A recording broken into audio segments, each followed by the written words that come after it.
नमस्कार, बहुत स्वागत आपका हिंदी खबर में। मैं हूं आपके साथ सुनील सिंह पौरुष। दिल्ली के मुख्यमंत्री अरविंद केजरीवाल ने उपराज्यपाल वीके सक्सेना को चिट्ठी का जवाब भेजा है। आपको बता दें कि वीके सक्सेना ने जवाब भेजा। केजरीवाल ने लिखा है कि एलजी के हाथ में दिल्ली की कानून व्यवस्था, पुलिस की और डीडीए है, बाकी विषय दिल्ली सरकार के हैं। केजरीवाल ने स्वाति मालीवाल के साथ कथित छेड़छाड़ के मामले को कानून व्यवस्था में गड़बड़ी की तरह पेश किया। तो वहीं बीजेपी का कहना है कि दिल्ली सरकार काम कम करती है, प्रदर्शन ज्यादा। रिपोर्ट देखिए, फिर चर्चा होगी। मुख्यमंत्री अरविंद केजरीवाल ने कहा कि वह खुद डिप्टी सीएम, कैबिनेट और सारे विधायक एलजी के घर पहुंचे, मगर एलजी नहीं मिले। इससे पूरे प्रदेश ने अपमानित महसूस किया है। केजरीवाल ने एलजी के इनविटेशन पर सभी विधायकों के साथ 21 जनवरी को एलजी घर आने की बात कही है, मगर एलजी की तरफ से अभी कोई तारीख नहीं आई है। केजरीवाल ने चिट्ठी में लिखा कि कोई भी सिस्टम परफेक्ट नहीं होता। दिल्ली की शिक्षा व्यवस्था में पहले के मुकाबले जबरदस्त सुधार हुए हैं, काफी सुधार अभी बाकी है। अगर केंद्र सरकार और एलजी दिल्ली सरकार के काम में अड़चन नहीं डालते, तब सारे स्कूल बेहतर बन चुके होते। टीचरों को ट्रेनिंग के लिए फिनलैंड भेजा जा रहा है, तो एलजी अड़चन डाल रहे हैं। ये नए एलजी साहब आए हैं, तभी से लगातार देखने को मिल रहा है कि दिल्ली सरकार के सभी कामों को रोकने की लगातार कोशिश की जा रही है। चाहे वो शिक्षा के क्षेत्र में हो, चाहे चिकित्सा के क्षेत्र में हो, मोहल्ला क्लिनिक हो, चाहे स्कूल हो। और स्कूलों में भी खासकर अगर आप शिक्षकों को भी अच्छी पढ़ाई, अच्छी जानकारी लेने से वंचित रखेंगे तो हम कैसे भविष्य की बात करते हैं। हमारे बच्चों का भविष्य कैसे और उज्जवल होगा अगर हम उनको देश और दुनिया के बारे में जानकारी नहीं दे पाएंगे। जिस तरीके से आज शिक्षकों को फिनलैंड जाने से रोका जा रहा है, ये जानबूझ के एक साजिश के तहत है कि किसी भी तरह दिल्ली सरकार के कामों को रोका जाए, जिससे दिल्ली सरकार के चाहे वो अधिकारी हो, चाहे वो शिक्षक हो, दिल्ली को एक अच्छी बेहतर गवर्नेंस न दे पाए। बीजेपी पहले ही बोल चुकी है कि दिल्ली के नए कानून में सारे पावर एलजी के पास है। एलजी ने भी चिट्ठी लिखकर सीएम केजरीवाल को जवाब दिया है। इसमें आम आदमी पार्टी पर बेवजह की राजनीति करने का आरोप लगाया गया है। अरविंद केजरीवाल दिल्ली पुलिस से लड़ते हैं, अरविंद केजरीवाल लेफ्टिनेंट गवर्नर से लड़ते हैं, अरविंद केजरीवाल विधानसभा में विधायकों से लड़ते हैं, अरविंद केजरीवाल के पार्षद एमसीडी सदन में पार्षदों से लड़ते हैं, अरविंद केजरीवाल के नेता रोड पर लड़ते हैं, अरविंद केजरीवाल के प्रवक्ता टीवी पर लड़ते हैं, अरविंद केजरीवाल केंद्र सरकार से लड़ते हैं। देखा जाए तो अरविंद केजरीवाल जी हमेशा लड़ते ही रहते हैं। अरविंद केजरीवाल जी, हमने दिल्ली का सीएम चुना था, शादी का नाराज फूफा नहीं जो सबसे लड़ता फिरे। क्या आपकी किसी से भी बन रही है? क्या आप किसी से भी प्रेम से बात कर रहे हो? जिस तरह की अमर्यादित टिप्पणी और अपमानजनक भाषा आप, आपके प्रवक्ता, आपके नेता एलजी साहब के लिए दे रहे हैं, सदन के अंदर और सदन से बाहर, इसके चलते आप सिर्फ दिल्ली की जनता का नुकसान कर रहे हो। मेरा अरविंद केजरीवाल जी से सविनय निवेदन है, आग्रह, आप दिल्ली के मुख्यमंत्री हैं, जिम्मेदारी को समझें और संभालें। आप इस लड़ाई में दिल्ली की जनता का नुकसान ना करें। आप सीएम बने, नाराज फूफा नहीं। सीएम केजरीवाल ने कहा कि एलजी ने मोहल्ला क्लिनिक के डॉक्टरों, लैब टेस्ट कराया और बिजली बिल की पेमेंट रुकवा दी है और कहते हैं कि मोहल्ला क्लिनिक अच्छे नहीं चल रहे हैं। दिल्ली जल बोर्ड के फंड रुकवा देते हैं और कहते हैं कि लोगों को साफ पानी नहीं मिल रहा है। केजरीवाल ने एलजी की अधिकारियों की बैठक पर भी सवाल खड़े किए हैं और कहा कि एलजी को इसका अधिकार नहीं है। आम आदमी पार्टी का कहना है कि एलजी इसलिए नहीं मिल रहे क्योंकि वो क्या जवाब देंगे चुनी हुई सरकार को। वहीं बीजेपी ने तो दिल्ली के मुख्यमंत्री को रिसियाए फूफा से तुलना कर दी है। कांग्रेस ने जहां दोनों ही लोगों को घेरा है, वहीं ये भी कहा है कि कांग्रेस की सरकार में ऐसा कुछ नहीं होता था। वहीं देखना होगा कि अधिकारों के मतभेद के बीच आखिर दिल्ली की जनता का विकास कैसे होता है। वीडियो जर्नलिस्ट अजीत के साथ मैं कंचन अरोड़ा, दिल्ली, हिंदी खबर।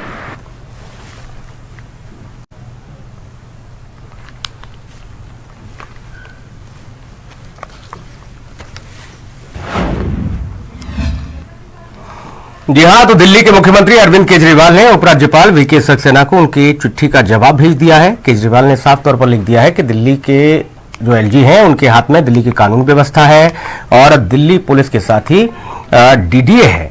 बाकी विषय दिल्ली सरकार का है। केजरीवाल ने स्वाति मालीवाल के साथ कथित छेड़छाड़ के मामले को कानून व्यवस्था में गड़बड़ी की तरह पेश किया, तो वहीं बीजेपी का कहना है कि सरकार काम कम करती है, प्रदर्शन ज्यादा। मेहमानों से आपको रूबरू करा देते हैं। हमारे साथ मीनाक्षी शर्मा, प्रवक्ता आम आदमी पार्टी, मौजूद हैं। मीनाक्षी जी, बहुत स्वागत आपका। खेमचंद शर्मा, प्रवक्ता भारतीय जनता पार्टी, मौजूद हैं। खेमचंद जी, आपका बहुत स्वागत है। दीपचंद राठौर, कांग्रेस प्रवक्ता, हमारे साथ हैं। दीपचंद जी, आपका बहुत स्वागत। और विश्वनाथ मिश्रा है, वरिष्ठ पत्रकार, विशेष टिप्पणी के लिए इस चर्चा में। विश्वनाथ जी, आपका भी बहुत स्वागत है। खेमचंद शर्मा जी, एलजी साहब ऐसा काम कर रहे हैं जो कि उन्हें नहीं करना चाहिए। अरविंद केजरीवाल कह रहे हैं कि संविधान कहीं है या नहीं है, या सब कुछ एलजी साहब ने अख्तियार कर रखा है? ये तो संविधान है या नहीं है, ये तो केजरीवाल जी को बताना है। अगर संविधान है तो आपने वो संविधान पढ़ा नहीं है। आप सीजनल पोस्ट पे हो, आप सीएम हो और आप सीएम तीसरी बार सीएम बने हो, तो क्या आपने संविधान नहीं पढ़ा?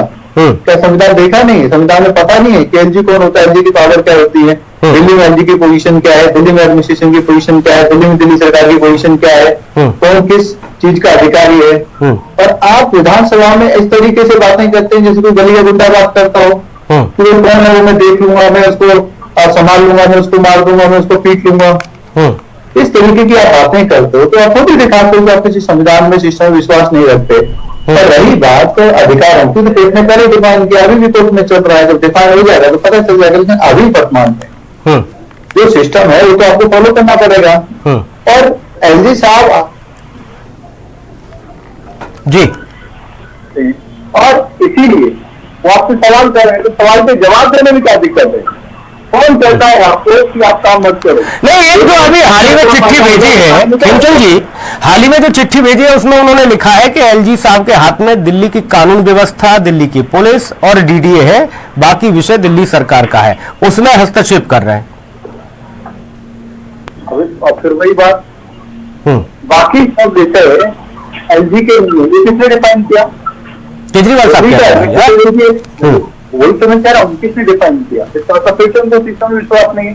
अगर उनको सिस्टम विश्वास होता तो इस तरीके की उसकी समझ नहीं करते, क्योंकि दिल्ली में एडमिनिस्ट्रेटर भी है, ठीक है, तो जो डिपार्टमेंट के नाम नहीं है, उन डिपार्टमेंट में 100% एलजी का अधिकार है।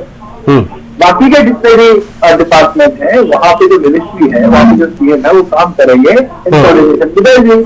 और एलजी एज ए कॉन्स्टिट्यूशनल है, उनके पास अधिकार है कि आप सवाल पूछने की उसका यूटिलाइजेशन क्या है, जिस तरीके से आप काम कर रहे हो, तो प्रॉपर्ली काम नहीं कर रहे हो। आपने एलजी के पॉइंट का जवाब क्यों नहीं दिया?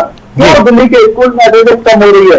क्यों दिल्ली के स्कूल में जो वैकेंसी खालियां वो नहीं भरी गई? क्यों दिल्ली के स्कूलों में क्वालिटी कम हो रही है? क्यों दिल्ली के पास 53 साइज होने के बावजूद, 53 साइज होने के बावजूद एक भी नया स्कूल नहीं बना? क्यों बताएं?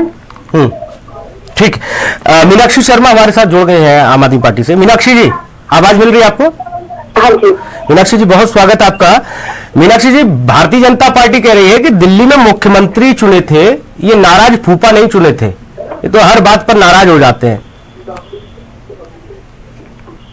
देखिए, अगर मैं बात करूं दिल्ली की, तो दिल्ली की राजनीति के इतिहास में पहला कभी नहीं हुआ होगा जो आज चल रहा है। जिस तरीके की राजनीति की जा रही है एलजी साहब के साथ में, तो बहुत ही अशोभनीय है। आप देखिए, आज जैसे आप ही ने कहा, और ये बिल्कुल फैक्ट है कि एलजी साहब के पास 3 ही चीजें हैं। एक उनके पास दिल्ली पुलिस है, एक उनके पास लॉ एंड ऑर्डर है, और उनके पास डीडीए यानी लैंड है। उसमें तो वो अपना काम करते नहीं है। आज दिल्ली के लॉ एंड ऑर्डर की हालत देखिए क्या हो गई है, उस पर उनका कोई ध्यान नहीं है। उनका 80% ध्यान है कि जो हमारे चुने हुए मुख्यमंत्री हैं, जो चुने हुए विधायक हैं, उनके कामों में अड़ंगा डालना। वो अपने काम तो करती नहीं, जो उनका विषय है उसमें वो काम नहीं करते हैं, बाकी सभी विषयों में अड़ंगा लगाना उनका काम है। आज जब शिक्षा का, स्वास्थ्य की जो फाइलें हैं, उन्हें पास करने में क्या दिक्कत है? वो क्यों उसमें अड़ंगे लगा रहे हैं? जो उनका क्षेत्र ही नहीं है, वो उनका जिम्मेदारी ही नहीं है, उसके अंदर क्यों अड़ंगे लगा रहे हैं वो? आज जो बच्चे पढ़ने जा रहे हैं, जो देश का भविष्य है, जिनको अच्छी शिक्षा मिलने चाहिए, आज उनकी शिक्षा पूर्ण बन रहे हैं। वो उन्हें शर्म नहीं आता कि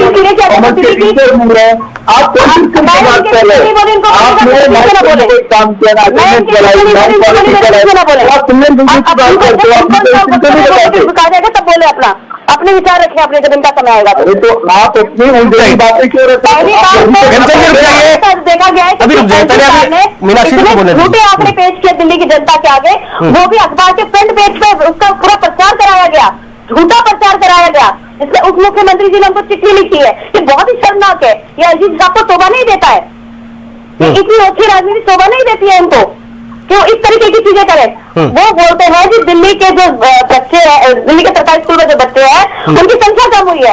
किस तरीके का झूठा प्रोपेगेंडा फैला रहे हैं वो दिल्ली की जनता के बीच में। दिल्ली की जनता जानती नहीं है, आज दिल्ली की जनता सबसे ज्यादा कराती है शिक्षा के क्षेत्र को, शिक्षा के काम को जो दिल्ली की सरकार ने किया है, जो मुख्यमंत्री जी ने किया है, जो उप मुख्यमंत्री जी ने किया है। आज जहाँ दिल्ली की जनता देखती है जाकर कि क्या डिफरेंसेस आए हैं शिक्षा में, हर चीज में। आ रहा हूँ आप ही के पास आ रहा हूँ। दीपचंद राठौर वो देखने लायक है। आज पूरे देश में नहीं, पूरे विदेश में जो दिल्ली की शिक्षा क्रांति है उसकी तारीफ हो रही है और जिनको ये हजम नहीं हो रहा है, इसीलिए झूठे प्रोपेगेंडा फैला रहे हैं। ठीक है मीनाक्षी जी, ठीक है। दीपचंद राठौर जी, सर, भारतीय जनता पार्टी कह रही है कि नाराज फूफा की तरह इधर उधर घूमते फिर रहे हैं, काम तो करते नहीं है, और बाकी चीजों में कह रहे हैं कि एलजी साहब अड़ंगा लगा रहे हैं। आज ऐसी चिट्ठी का जवाब दिया और बताया गया कि एलजी साहब के क्या क्या अधिकार है। ये चिट्ठी पत्री का दौर संभवतः एमसीडी चुनाव के समय भी देखने को मिला था। ये माना जा रहा था कि कम से कम चलो ये चिट्ठी पत्री वाला जो काम है वो तो अब समाप्त हो जाएगा एमसीडी चुनाव के बाद, लेकिन अभी भी वही स्थिति जारी है। कैसे दिल्ली का विकास हो पाएगा? आदरणीय सुनील जी, देखिए जब कांग्रेस की सरकार थी तो उस समय टीम वर्क की तरह काम करते थे, अब वो काम टीम वर्क की तरह नहीं हो रहा है। एलजी की टकरार देखने को मिल रही है। केंद्र और केजरीवाल को दिल्ली की जनता ने आमने सामने देखा है। देखिए जब शीला दीक्षित की सरकार ने कभी भी राजनीतिक लाभ के लिए धरना प्रदर्शन, विधानसभा सत्रों का दुरुपयोग नहीं किया, केवल दिल्ली के नागरिक और शहर के विकास के जुड़े मुद्दों से संबंधित महत्वपूर्ण कार्य करने के लिए अधिकतम काम किए। पिछले 8 सालों से सुनील जी सरकारी स्कूलों में तो शिक्षा स्तर लगातार गिरता जा रहा है, परंतु केजरीवाल जी और सिसोदिया जी फर्जी डाटा के साथ लोगों को बेवकूफ बनाने के लिए दिल्ली के शिक्षा मॉडल के बारे में झूठे दावे कर रहे हैं। और एक आरटीआई के अनुसार अप्रैल 2022 तक दिल्ली में स्कूलों के लिए 57 प्लॉट खाली पड़े थे, लेकिन पिछले 8 वर्षों में एक भी नया स्कूल नहीं बना है। और चुनावी घोषणा पत्र में उन्होंने कहा था कि हम 500 नए स्कूल लेकर आएंगे। और देखिए भी जो मेरी बहन थी आपकी प्रवक्ता, उन्होंने बड़े बड़े वादे किए शिक्षा मॉडल पे। इस दौरान मैं बताना चाहूंगा कि 745 स्कूलों में प्रिंसिपल नहीं है, 516 स्कूलों में आपके वाइस प्रिंसिपल नहीं है, 16,834 शिक्षकों की पोस्ट खाली है और 700 स्कूलों में 10वीं और 12वीं में साइंस फ्री है। सुनील जी, 9वीं क्लास में 1 लाख बच्चे फेल हुए थे, 8 साल में एक भी स्कूल बनाया तो बता दीजिए। और किस शिक्षा मॉडल की दवाई दे रहे हैं जिससे अरबों रुपया खर्च किया जा रहा है। तो ऐसे शिक्षा मॉडल को बनाने के लिए देखिए, आज मैं आपके चैनल के माध्यम से एक बात कहना चाहूंगा, इंडिविजुअल पावर से दोनों ही, चाहे एलजी साहब हो चाहे सीएम जी हो, एक दूसरे को नीचा दिखाने का काम कर रहे हैं। दिल्ली की जनता को ऊपर उठने का काम दोनों ही नहीं कर रहे। अगर किसी ने काम किया था तो वो शीला दीक्षित के टाइम में किया था। तो दिल्ली का विकास हो रहा है वो शीला दीक्षित के टाइम में, और आज दोनों की नोरा कुश्ती में किसका नुकसान हो रहा है? दिल्ली की जनता का। दिल्ली की जनता ने क्या इनको इसलिए भेजा था कि आप तकरार करिए। देखिए इनको काम तो करना ही नहीं है, बस दूसरे पे टिकड़ा फोड़ना, कभी एलजी साहब के ऊपर, कभी हमें काम नहीं करने देना चाह रहे। देखिए आपको बताना चाहूंगा कि इन्होंने 3-4 महीने से तो सिविल डिफेंस के लोगों की सैलरी नहीं दी। ठीक है, मोहल्ला टिकटों के जो सफाई कर्मचारी की ठीक है राठौर साहब, ठीक है। कुल मिला के ये कि नुरा कुश्ती चल रही है, कार्य नहीं हो पा रहे हैं और जनता परेशान है। विश्वनाथ मिश्रा जी, हम सैकड़ों चर्चा इसी विषय पर हो गई, चिट्ठी पत्री पर ही, कभी इधर से खत, कभी उधर से लेटर, लेकिन समाधान कहीं कोई निकलता हुआ नजर नहीं आ रहा। एक और आम आदमी पार्टी कह रही है कि दुनिया की सर्वश्रेष्ठ शिक्षा व्यवस्था हम लोग दिल्ली में दे रहे हैं, और दूसरी ओर हम ये भी कह रहे हैं कि हमारे शिक्षकों को विदेश भेज दो, वहां से ट्रेनिंग लेके आएंगे। वो विदेश वालों को आके यहाँ दिल्ली का शिक्षा मॉडल देखना चाहिए, यहाँ ट्रेनिंग लेनी चाहिए। सुनील जी, आपने जो शिक्षा मॉडल की बात कही है, ऑन रिकॉर्ड स्थिति ये है कि पिछले 8 साल में एक भी नया स्कूल नहीं बनाया। क्लासरूम बने हैं, क्लासरूम बने हैं, क्लासरूम नया स्कूल नहीं है, और नए बाथरूम नए क्लासरूम नहीं। ये दिल्ली की शिक्षा व्यवस्था का एक बड़ा हुआ है। ये सभी चीजें ऑन रिकॉर्ड है, कोई चीज गई नहीं है। वहां पर जो बच्चों के एडमिशन का रिकॉर्ड है वो बहुत तेजी से गतिविधि किया है। 13-14 में 16 लाख बच्चे एनरोल थे, 19-20 में लगभग 15.5 लाख एनरोल रह गए, 1 लाख का डिप्रिसिएशन हुआ जिसकी जनसंख्या बढ़ी। ठीक है, उसके बाद और करीब 13 प्लॉट नए स्कूलों के लिए ऑलरेडी अलॉटेड हैं सरकार के पास, लेकिन उसमें पैसा लगेगा, बल्ब लगेंगे, बनाना पड़ेगा, नहीं बनाया। मात्र सन 2022 से 6 प्लॉट रखे हुए डीडीए द्वारा कि इनसे स्कूल बनाइए, नहीं बने हैं। केवल क्यों? क्योंकि अगर स्कूल बनाएंगे तो बड़े फंड उसमें चले जाए, फंड चले जाएंगे तो आप पेन नहीं कर पाएंगे। ऐसे बाथरूम बनाए तो क्लासरूम में दिलवा दिया, क्लासरूम बनाए उनको स्कूल में दिलवा दिया। तो आप अपने अगर केवल इस मीरा पुष्टि में रहेंगे तो शिक्षा का लाभ नहीं होगा। आप क्यों ये चाहते हैं कि यही टीचर थी, वहां जाएंगे तो ही आज मतलब बिल्कुल मरम्मत हो जाएगी। घोष टीचर की कितनी बड़ी समस्या है, इससे भरपूर जांच चल रही है, अभी भी चल रही है। एडवोकेटिंग अभी भी वहां पर रैंपेंट है, अभी भी कोई बदलाव नहीं आया। करीब 58,000 से ज्यादा वैकेंसी अभी भी है टीचर की, ये एग्जिस्ट करती थी। लेकिन दिल्ली एक केंद्र शासित राज्य है, इस बात को समझना होगा। अब ये बात को मुझे नहीं समझ आ रहा है। केजरीवाल जी आप शुरुआत में भी बहुत एक्टिविस्ट थे, लेकिन अब एक कथित राज्य के मुख्यमंत्री है, आप राज्य में क्या कहते हैं, पूरी असेंबली में क्या कहते हैं, ये एली कौन होता है? भाषा सुनिए, आपने भाई सुनी हो वहां पर मेरे सिर पर देखा, अरे भाई आप सड़क साल गुंडे थोड़ी है, अरे आप एक राज्य के मुख्यमंत्री है, आपकी जो जो शब्द बोल रहे हैं तो रिकॉर्ड जा रहा है और 50 साल बाद कोई चाहेगा वो इन शब्दों को सुन लेगा, वो पोस्ट करेगा। क्या हमारी पूरी व्यवस्था थी, कभी आपने कल्पना की है? अरे भाई सदन की मर्यादा होती है, उसको भी जिंदा रखिए और रिकॉर्ड ही सभी चीजें दे रही थी। अब आपको पता है कि वो केंद्र शासित राज्य है। अब दूसरी बात मैंने कहा अधिकार क्षेत्र को लेकर ये लगा तो कोई बड़ा निर्णय आ गया। ठीक, मैं मीनाक्षी शर्मा से जवाब शर्मा जी आपके पास आऊंगा। मीनाक्षी जी, एक और सदन में इस तरह की भाषा का, इसे अमर्यादित भाषा ही बोला जाएगा कि एलजी कौन होता है, इस तरह की टिप्पणी अगर प्रदेश के मुखिया करेंगे और दूसरी तरफ ये कहेंगे कि वो मिलने का समय भी नहीं दे रहे। बताओ, एक मुलाकात छोटी सी हो जानी थी जिसमें बात बन जानी थी। देखिए, पहली बात तो इन्होंने अभी जो आंकड़ा पेश किया कि 16 लाख बच्चे हैं, पहली बात तो जैसे एलजी और बीजेपी के प्रवक्ता की भाषा बिल्कुल सेम होती है, वो बिल्कुल आंकड़े उनके बिल्कुल सेम होते हैं। आप ये देखिए 2015-16 में 14,000 बच्चे पढ़ा करते थे सरकारी स्कूल में, आज 18 लाख बच्चे पढ़ते हैं। तो सबसे पहले तो मैं वही तो कह रही हूँ कि झूठा आंकड़ा पेश कर रहे हैं जनता के सामने। एलजी तो इसी धरातल पर पैदा हुए हैं, तो वही परिस्थिति देख रहे हैं, कोई ब्रह्मांड से थोड़ी नहीं आए हैं, मंगल ग्रह से थोड़ी नहीं आए। एलजी लिखना पड़ा कि आप इस तरीके का झूठ का प्रचार कैसे कर सकते हैं, आप झूठे आंकड़े कैसे पेश कर सकते हैं जनता के सामने। हम तो कह रहे हैं, हम पत्र लिख रहे हैं उनको, इसके जवाब दे रहे हैं उनकी बात का। सही मायने में हमारे जो पत्रकार भाई है उनके बच्चों का भी और बच्चों का भी चैलेंज कर रही हूँ। आज हमारे सरकारी स्कूल के बच्चों से एक बार कॉम्पिटिशन करा के दिखा दीजिए।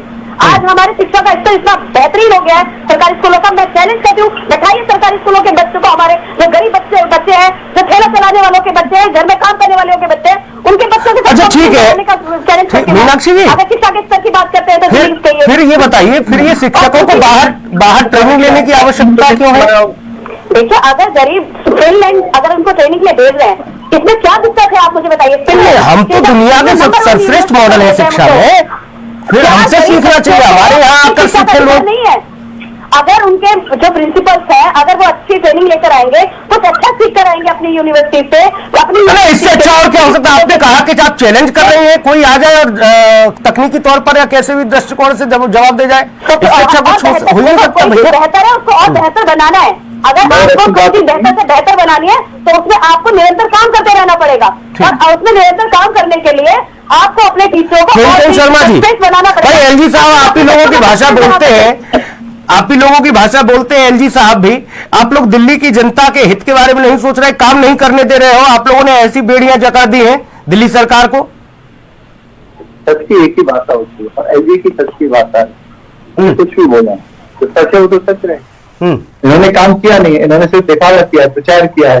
उनकी नियत ही नहीं काम करने की। अगर उनकी नियत काम करने की होती तो इस तरीके की आरंभ ही नहीं करते। अब ये बात करते हैं ट्रेनिंग की, अब ये फिनलैंड की ये बात करते हैं। फिनलैंड में ऑनलाइन ट्रेनिंग को, डिजिटल ट्रेनिंग को प्रमोट किया गया है। ऑनलाइन ट्रेनिंग को, डिजिटल ट्रेनिंग को वहाँ पर प्रायोरिटी दी जाती है। और आज टेक्नोलॉजी है, करोड़ों लोग ऑनलाइन वर्क फ्रॉम होम काम कर रहे हैं, जो हाईली काम होता है, और हाईली ट्रेनिंग जो हो रही है, बड़ी बड़ी ट्रेनिंग हो रही है, नई टेक्नोलॉजी की जो ट्रेनिंग हो रही है, वो सारी ऑनलाइन और डिजिटल हो रही है। अगर आप सीरियस होते, अगर आपको एक कंक्रीट आउटपुट आप दे पाते या कंक्रीट आउटपुट आप एक्सपेक्ट कर रहे हैं, तो आप डिजिटल भी कर सकते हैं। दूसरा, चलो आपको भेजना है, एलजी साहब ये नहीं करे मत भेजो, लेकिन उसका फायदा क्या होने वाला है ये तो बता दो। इसको बताने में क्या दिक्कत है कि आप कॉस्ट लगाने वाले हो से 5 करोड़, तो 5 करोड़ का फायदा कितना होना है? आपके पास तो 750 के आसपास प्रिंसिपल ही नहीं है, आपके पास 450 के आसपास डिप्टी प्रिंसिपल नहीं है, आपके पास 24,000 के पास आसपास वैकेंसी खाली है। तो वो जो लोग सीख के आएंगे इतना पैसा लेके, क्या हम उनकी जगह टीचर्स ऑपरेट नहीं कर सकते? क्या उनकी जगह हम इंफ्रास्ट्रक्चर नहीं बना सकते? क्या उनकी जगह नया स्कूल नहीं बना सकते? क्या उनको ऑनलाइन ट्रेनिंग दी जा सकती? क्या हमारे यहाँ पे IIMs या IITs में जाके उनको ट्रेनिंग नहीं दिलवाई जा सकती हाईली? और ट्रेनिंग भी ऐसी क्या ट्रेनिंग है जो भारत में नहीं हो सकती? ठीक। दीपचंद राठौर साहब, भारत में दुनिया के अगर बाहर भेजना है तो क्या, तो वो बताने में क्या दिक्कत है? दीपचंद राठौर जी, में सच्चाई है तो वो ट्रांसपेरेंसी बनाएगा, और जहां सच्चाई नहीं है, झूठ है, प्रचार करना है, तो ट्रांसपेरेंसी नहीं रखेगा। वो चीजें उनके पास और कुछ है ही नहीं, इसीलिए थोड़ा सा समझने की भी जरूरत है, क्योंकि बड़ा उलझा सा है मसला। एक तो ये कि एलजी साहब हर चीज पर रोक लगा देते हैं, रोक का मतलब पूर्ण विराम, फिर तो कोई काम होगा नहीं। दूसरी बात कि हम हर क्षेत्र में अच्छा भी कर रहे हैं, दिल्ली में इतना बदलाव कर दिया, इतना विकास हो गया, और बच्चे इतने अच्छे हमारे स्कूल में पढ़ रहे हैं दिल्ली के, ये सारी चीजें हो भी रही हैं, और दूसरी तरफ एलजी साहब होने भी नहीं दे रहे। ये समझ में नहीं आ रहा मामला। आदरणीय सुनील जी, पहली बात तो एलजी अरविंद केजरीवाल जी को और अरविंद केजरीवाल के प्रवक्ता में समझना होगा कि एलजी साहब का जो पद होता है, संवैधानिक पद होता है, उसकी अपने आप में गरिमा होती है। देखिए, जो एलजी साहब जो अदर स्टेट के जो एलजी साहब होते हैं, उनसे दिल्ली के जो एलजी है उनको ज्यादा उनको शख्सियत प्रदान की जाती है, पहली बात तो। दूसरी बात, जिस तरह का इनका अरविंद केजरीवाल का टेप रिकॉर्ड रहा है, अरविंद केजरीवाल जी जिन्होंने कहा था कि 2013 के अंदर हम जन लोकपाल बिल लेकर आएंगे, आज सब उसका इन्होंने 2015, 17, 20 में यमुना साफ करने का दावा किया था। आज सबको सबका हाल क्या है देख लीजिए। आपने देखा केजरीवाल वो जिन्होंने दिल्ली को लंदन, पेरिस बनाने की बात की थी, लेकिन हकीकत इसके विपरीत आज पूरी दिल्ली गैस चैम्बर बन चुकी है। पहले पराली का रोना रोकते थे सुनील जी, अब बात करते हैं कि ये नॉर्थ इंडिया की प्रॉब्लम है। देखिए, जितने भी जो दावे किए आज तक केजरीवाल ने 8 साल के अंदर, वो सब झूठे साबित हुए। जो मेरी बहन है मीनाक्षी जी, आम आदमी की पार्टी, आप ये बता दीजिए सिर्फ हिंदी खबर के चैनल के माध्यम से कि 8 साल के अंदर आपने कितने स्कूल बनाए और कहाँ बनाए? भाई नाम बता दीजिए, एक भी स्कूल बता दीजिए आप, मैं आपका गुलाम हो जाऊंगा। चलो मैं ये मानता हूँ इस बात को, लेकिन ये बता नहीं सकते, सिर्फ फर्जी डाटा लेके बैठते सुनील जी, और फर्जी डाटे से दिल्ली मीनाक्षी जी बता देंगे तो आप उसे फर्जी डाटा बता दोगे? नहीं, फर्जी आप बताइए तो सही सर। हम मीनाक्षी जी बता दो जरा, कहाँ नाम बनाया आपने? देखिए, सबके सामने, पूरी दुनिया के सामने शिक्षा और स्वास्थ्य की क्रांति की तारीफ हो रही है, वो इन्हें आज तक क्रांति तो आई, क्या मानेंगे? आप देखिए, गुलाम की बात करें, मैं गुलाम हो जाऊंगा भैया। अरे इनको तो सब कुछ मॉडल नहीं होता मीनाक्षी जी। आपने कितने स्कूल दिल्ली के अंदर 8 साल के अंदर, स्कूल का नाम बता दीजिए। देखिए, अभी इन्होंने एक वादा, इन्होंने बात कही कि दिल्ली की सरकार में जो आम आदमी पार्टी है उसने कोई काम नहीं किया। आज अगर दिल्ली की पहली ऐसी सरकार, स्कूल बता दो, अभी कहा पूरा नहीं किया उन्होंने, भी आ रही है, मैं वही बात कर रही हूँ। हमने पानी में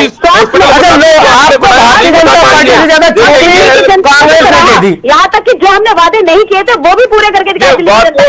हमने तीर्थ यात्रा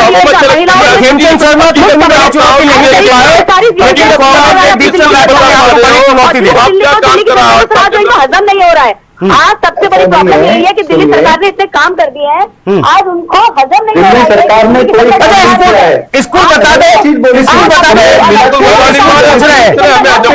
बहुत संक्षेप में मीनाक्षी जी एक स्कूल का नाम बता दीजिए। आप मेरे कोर्स तक कंप्लीट नहीं हुआ है, 10वीं और 12वीं के बच्चों का 60-70% विश्वनाथ मिश्रा जी, बहुत संक्षेप में समझना चाहूंगा, बाकी मेहमानों को रोकूंगा अभी। विश्वनाथ मिश्रा जी, आपके पास आ रहा हूं, बहुत संक्षेप में समझना चाहूंगा। एक और हर व्यवस्था पर रोक भी लग रही है, लगातार पत्राचार हो रहा है, चिट्ठी पत्री एक दूसरे की ओर जा रही है, लेकिन दूसरी तरफ लगातार दिल्ली डेवलप भी हो रही है, शिक्षा व्यवस्था बेहतर हो रही है, मोहल्ला क्लिनिक अच्छे चल रहे हैं, लोगों को रोजगार मिल रहा है, ये सारी कवायद भी हो रही है, और दूसरी तरफ कोई काम होने नहीं दिया जा रहा है एलजी के द्वारा। ये कैसे सब कुछ संभव हो पा रहा है, और इसके पीछे की राजनीति या रणनीति जो भी कहे वो क्या है, समझाएं थोड़ा सा।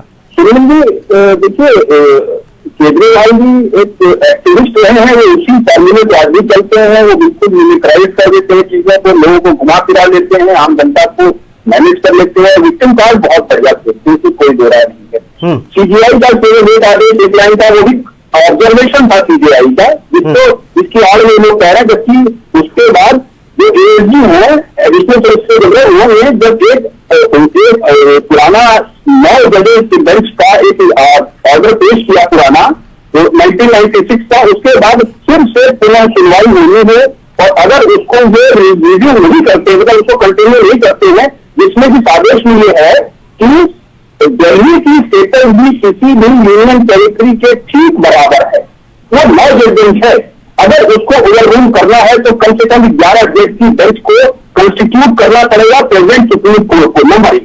और उसी सीबीआई के एक ऑब्जर्वेशन पर इन्होंने बवाल कर रखा है। सियासी मान्यताएं रात में 3 बजे जाकर खड़ी होती है, यहाँ खड़ी होती है, वो गाड़ी घूम कर आती है, फिर जाकर कोई जवाब देने के लिए रात में 3 बजे महिला किसी कार में घुस करके फिर कहने की। आप मुझे बताइए, सामान्य व्यक्ति, आप जबरदस्ती केवल विक्टिम कार्ड खेलने के लिए एक अजीब सा मिलिट्री क्रिएट करने की कोशिश करते हैं कि कोई महिला, हमारे घर की, हमारी बहन, हमारी माँ, हमारी बेटी, कोई ऐसा व्यवहार करेगी क्या? नहीं, आप उसको विक्टिमाइज करना चाह रहे हैं, गेम खेलना चाह रहे हैं। मुझे लगता है एक अराजकता का माहौल क्रिएट करने की कोशिश है, ताकि उसका माहौल मजाक उड़ाते। और मात्र 2022 से अब तक 6 प्लॉट नए अलॉटेड है, अगर उसमें स्कूल बनाएंगे तो बहुत बड़ी रकम चली जाएगी, देर हो जाएगी। हालांकि देखना होगा, जवाब दिया और कहा कि आपके ये अधिकार है, बाकी आपको कहीं किसी चीज में हस्तक्षेप करने की आवश्यकता नहीं है। लेकिन भारतीय जनता पार्टी और बाकी लोग कह रहे हैं कि दिल्ली में एलजी साहब का अधिकार हर एक क्षेत्र में है, वो कहीं पर भी हस्तक्षेप कर सकते हैं। आने वाले समय में दिल्ली की जनता को क्या कुछ और देखने और सुनने को मिलेगा, ये बड़ा महत्वपूर्ण होगा, और विकास किस तरह से दिल्ली में होगा, ये भी एक बड़ा मसला है। G20 हमारे बिल्कुल शिखर पर आ चुका है, और उसकी भी मेजबानी भारत को करनी है, ये भी एक बड़ा चैलेंज है। बहुत शुक्रिया चर्चा में जुड़ने के लिए। मीनाक्षी जी आप जुड़े, खेमचंद जी आप जुड़े, दीपचंद जी आप जुड़े, और विश्वनाथ जी आप जुड़े, बहुत धन्यवाद। खास कार्यक्रम में इतना है।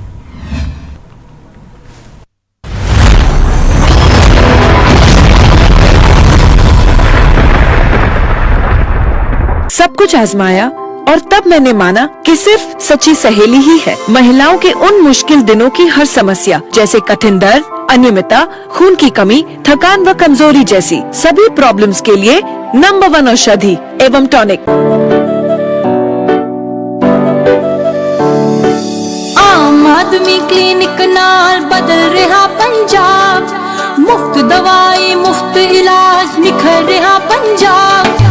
आम आदमी क्लिनिक नाल बदल रहा पंजाब, मुफ्त दवाई मुफ्त इलाज निखर रहा पंजाब। तंदुरुस्त ने सारे हुण कोई ना हो बीमार, सबदा हो इलाज ते कोई भी ना रहू लाचार।